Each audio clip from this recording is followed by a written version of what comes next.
Hello friends, welcome to SSD educational classes and I am your friend Kashish Mehra. और आज का हमारा टॉपिक है business environment and its concept. क्योंकि ये हमारा पहला पार्ट है बिजनेस एनवायरनमेंट का यूजीसी नेट के लिए, तो आइए देखते हैं कंसेप्ट्स ऑफ बिजनेस एनवायरनमेंट।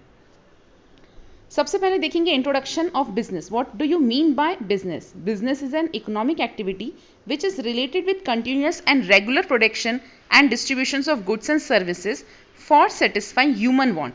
तो यहाँ पर कंट्री में जो भी बिजनेस किया जाता है वो इसलिए किया जाता है ताकि ह्यूमन वांट को सेटिस्फाई किया जा सके, और बिजनेस का मतलब ही होता है गुड्स और सर्विसेज का exchange. In simple word, business can be defined as the activity of making one's living और मेकिंग मनी बाय प्रोड्यूसिंग और बाइंग एंड सेलिंग प्रोडक्ट। अब बाइंग एंड सेलिंग प्रोडक्ट करके ही हम अपने कंपनी में प्रॉफिट कमा सकते हैं और बिजनेस आगे बढ़ा सकते हैं। Along with the large well known business such as Coca-Cola company and IBM, there are many thousand small business that provide employment opportunity and produce product or services that satisfy consumer।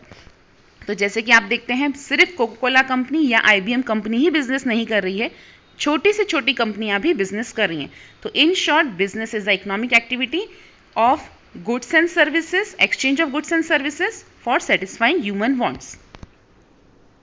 वही environment का मतलब क्या होता है? Environment include all the conditions and circumstances influence surrounding and effect the total organisation और any of its part. Each organisation operate in its unique environment. जैसे कि आप देखते हैं कि बिजनेस जो है, जो भी बिजनेस हम कर रहे हैं उसके आसपास का जो एनवायरनमेंट है जो बिजनेस को इफेक्ट कर सकता है, उसको हम उस एनवायरनमेंट को हम एनवायरनमेंट कह रहे हैं। इट मीन्स हर वो फैक्टर जो बिजनेस को इफेक्ट कर सकते हैं, उन फैक्टर को हम एनवायरनमेंट कहते हैं। और जब इन दोनों वर्ड्स को ज्वाइन किया जाए तो ये बन जाते हैं business environment. Business environment can be defined as the combination of internal and external factor. और ये दोनों ही फैक्टर बिजनेस को इफेक्ट करते हैं। इंटरनल फैक्टर को हम कंट्रोल कर सकते हैं, लेकिन हम एक्सटर्नल फैक्टर्स को कंक्लूड नहीं कर सकते। तो यहाँ पर बिजनेस जो है वो सभी फैक्टर्स, बिजनेस एनवायरनमेंट जो है सभी फैक्टर्स को मिलाकर बनाया गया है। और the business environment can include factors such as client and supplier, competitors and owners, improvement in technology, law and government activities भी इसमें इंक्लूडेड रहती हैं। Even market, social, economic trend भी इसमें इंक्लूडेड रहता है। अगर हमें इकोनॉमिक एनवायरनमेंट या बिजनेस एनवायरनमेंट चेक करना है तो सबसे पहला हमें देखना पड़ता है एनवायरमेंटल स्कैनिंग। तो जैसे कि आप जानते हैं, यूजीसी नेट में आपको कई बार क्वेश्चंस रिलेटेड मिलेंगे एनवायरमेंट स्कैनिंग से रिलेटेड। तो एनवायरमेंट स्कैनिंग होता क्या है?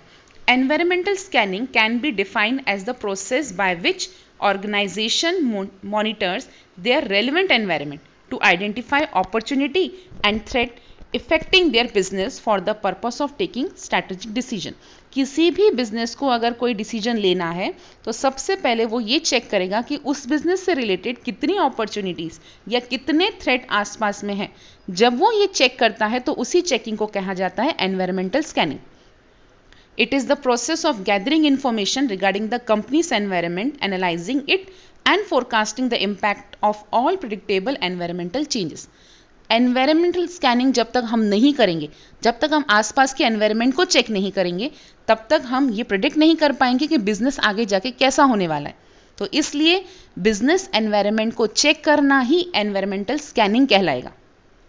फिर जैसे कि हमने पहले ही पढ़ा था, business environment has two component, that is external environment and internal environment. तो सबसे पहले देखते हैं एक्सटर्नल एनवायरनमेंट क्या होता है। These are the factor existing outside the business and are beyond the control to a large extent. ये control में नहीं रहता बिजनेस के। The external environment is classified again in micro and macro environment. जो factor business के control में नहीं है उसे हम कहेंगे एक्सटर्नल एनवायरनमेंट। और एक्सटर्नल एनवायरनमेंट भी टू पार्ट में डिवाइडेड है, that is micro and macro. सबसे पहले देखेंगे माइक्रो एनवायरनमेंट क्या होता है। Micro environment consist of those factor which have a direct and intimate impact on the firm. Example, supplier और डिस्ट्रीब्यूटर, जिसको हम डिटेल स्टडी कर सकते हैं, लेकिन ये कंट्रोलेबल नहीं है क्योंकि सप्लायर और डिस्ट्रीब्यूटर्स जो रहेंगे वो बिजनेस के कंट्रोल में नहीं रहने वाले। The micro environment is also known as task environment या फिर ऑपरेटिंग एनवायरनमेंट। ये पॉइंट आपको ध्यान में रखना है क्योंकि एग्जाम में अगर आपको नाम चेंज करके पूछा है तो कहीं आप कंफ्यूज ना हो जाएं, तो आपको ध्यान में रखना है micro environment is also known as task या फिर ऑपरेटिंग एनवायरनमेंट। फिर आता है macro environment. Certain factor like economic policies हैं, गवर्नमेंट की पॉलिसीज़ हैं, डेमोक्रेटिक फैक्टर्स हैं, ये सारे फैक्टर्स जो मैक्रो लेवल पे बिजनेस को इफेक्ट कर रहे हैं, इसे हम बोलते हैं मैक्रो एनवायरनमेंट और इसे हम जनरल एनवायरनमेंट के नाम से भी जानते हैं। देन जब हम देखें एक्सटर्नल एनवायरनमेंट खत्म हो गया तो हम देखेंगे इंटरनल एनवायरनमेंट, जो बिजनेस के अंदर के एनवायरनमेंट है जिसको हम कंट्रोल कर सकते हैं। An organization's internal environment is composed of the element within the organization, जो के अंदर से ही रहते हैं जिसको हम कंट्रोल कर सकते हैं। It deal with the mission या विजन क्या है हमारी कंपनी का, या ऑब्जेक्टिव क्या है ऑर्गेनाइजेशन का, उसके अलावा वैल्यूज क्या है, उसके अलावा हमारे मैनेजमेंट का स्ट्रक्चर कैसे, ह्यूमन रिसोर्सेज कैसे हैं, फाइनेंशियल कंडीशंस कैसी हैं, टेक्नोलॉजिकल रिसर्च एंड डेवलपमेंट कैसा है, ये सब बातें इंटरनल एनवायरनमेंट के साथ डील करती हैं। लेकिन अगर हम देखें तो इंटरनल एनवायरनमेंट मेनली 6 चीज़ों के साथ बना रहता है, that is man, human resources, money, financial factors, marketing resources, machinery जिसको हम फिजिकल एसेट्स के नाम से भी जानते हैं, मैनेजमेंट स्ट्रक्चर और उसका नेचर से रिलेटेड रहता है, और मिसलेनियस फैक्टर्स जैसे रिसर्च डेवलपमेंट, कंपनी की image, brand, equity value, system या फिर कॉम्पिटिटिव एडवांटेजेस, ये सब इंटरनल फैक्टर्स हैं जिसको हम कंट्रोल कर सकते हैं अपने बिजनेस को बचाने के लिए। Usually these factor are within the control of business. जैसे कि आपने देखा एनवायरमेंटल स्कैनिंग को मैंने आपको पहले ही बताया। अब है एनवायरमेंटल एनालिसिस। तो क्या मतलब होता है एनवायरमेंटल एनालिसिस का? Environmental analysis refer to the process of identifying the internal and external element। जब आप इंटरनल और एक्सटर्नल एलिमेंट को एनालाइज करते हैं, चेक करते हैं कि कौन सी चीज़ें मेरे कंट्रोल में है और कौन सी चीज़ें नहीं है, तो इसे हम कहते हैं एनवायरनमेंट को एनालाइज करना, which can affect the performance of organization. The analysed fact will then be used for formulating strategy. एक बार आपने जब एनालाइज कर लिया उसके बाद अपनी स्ट्रैटेजी आप इजिली बना पाएंगे। जो चीज़ कंट्रोलेबल रहेगी उसको ईजिली चेंज कर पाएंगे, जो कंट्रोलेबल नहीं है तो ऑल्टरनेटिव जो ऑप्शन है आप उसको यूज़ कर सकते हैं।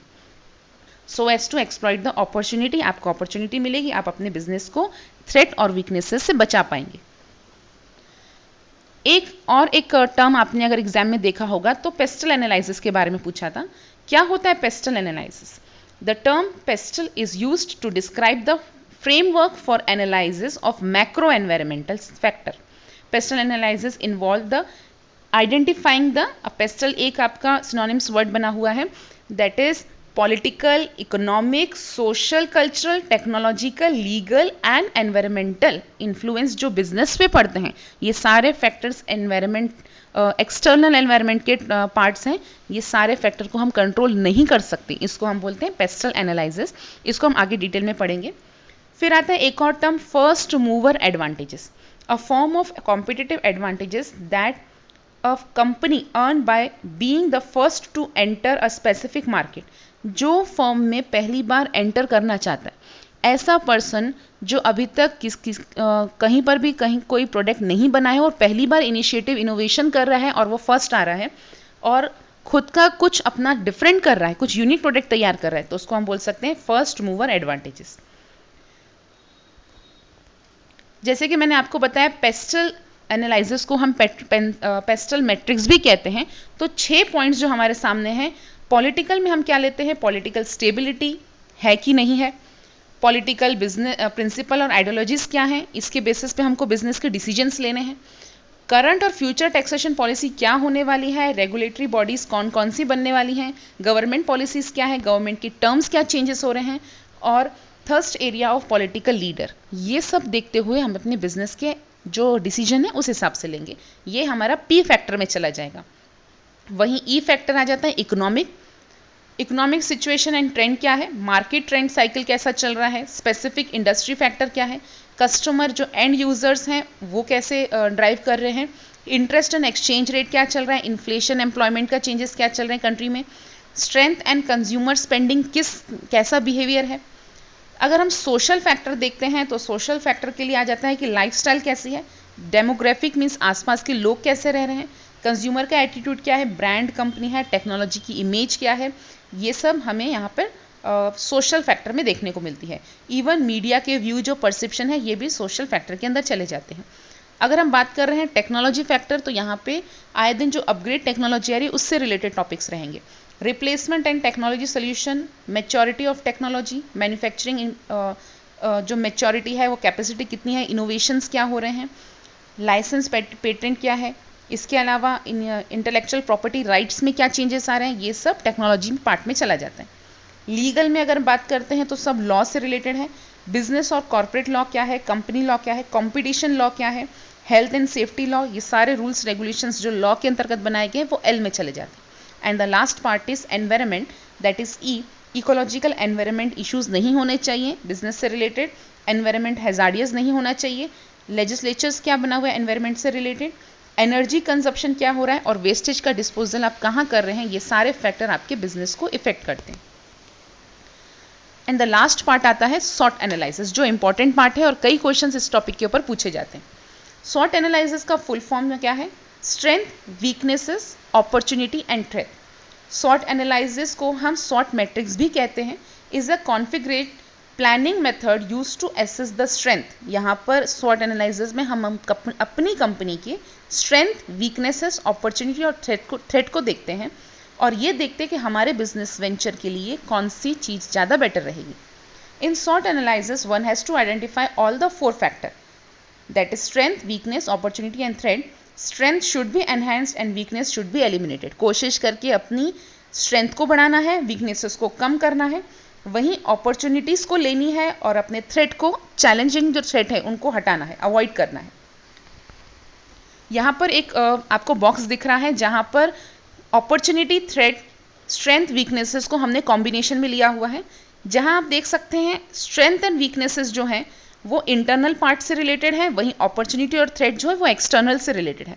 स्ट्रेंथ हमारा इंटरनल ऑब्जेक्टिव है, वहीं पॉजिटिव है। ये पॉजिटिव मीन्स स्ट्रेंथ का मतलब होता है हमारा ऑर्गेनाइजेशन के जो एडवांटेजेस है वो स्ट्रेंथ कहलाते हैं। वीकनेसेस इंटरनल पार्ट है लेकिन नेगेटिव है, जिसको हमें दूर करना है। अपॉर्चुनिटी एक्सटर्नल है, बाहर से आएगी, जो पॉजिटिव है हमें लेना है और कंपनी को आगे बढ़ाना है। थ्रेट भी बाहर से आएगा लेकिन ये नेगेटिव है और इसे हमें दूर करना है। तो यहाँ पे कॉम्बिनेशन बना हुआ है। अगर स्ट्रेंथ, अपॉर्चुनिटी, स्ट्रेटजी मिलती है तो किस तरीके के क्वेश्चंस पूछे जाएंगे, which of the company strength can be use to maximize the opportunity you identified. यहाँ पे अपनी स्ट्रेंथ को बढ़ाने के लिए आप कौन सी अपॉर्चुनिटीज लेने वाले हैं। वहीं स्ट्रेंथ और थ्रेट के लिए क्या स्ट्रेटजी आएगी, how can you use the company strength to minimize the threat. अपनी स्ट्रेंथ को किस तरीके से यूज करें ताकि अपना थ्रेट कम से कम हो सके और उसको आइडेंटिफाइड आप कर सकें। वीकनेस, अपॉर्चुनिटी, स्ट्रेंथ के लिए what action can you take to minimize the company weaknesses. कौन सी ऐसी अपॉर्चुनिटी ले लें ताकि हमारी कंपनी की वीकनेसेस कम हो जाए। और लास्ट पार्ट है weakness, threat, how can you minimize the company weaknesses और किस तरीके से अपनी थ्रेट को अवॉइड किया जाए। ये सारी स्ट्रेटजी चली जाती है सॉट एनालिसिस में। होप है फ्रेंड हमारा बेसिक कंसेप्ट जो बिजनेस एनवायरनमेंट के ऊपर था आपको क्लियर होगा। अगर आपको हमारा वीडियो पसंद आया है तो इसे लाइक कीजिए, चैनल को सब्सक्राइब कीजिए और शेयर कीजिए। Thank you friends.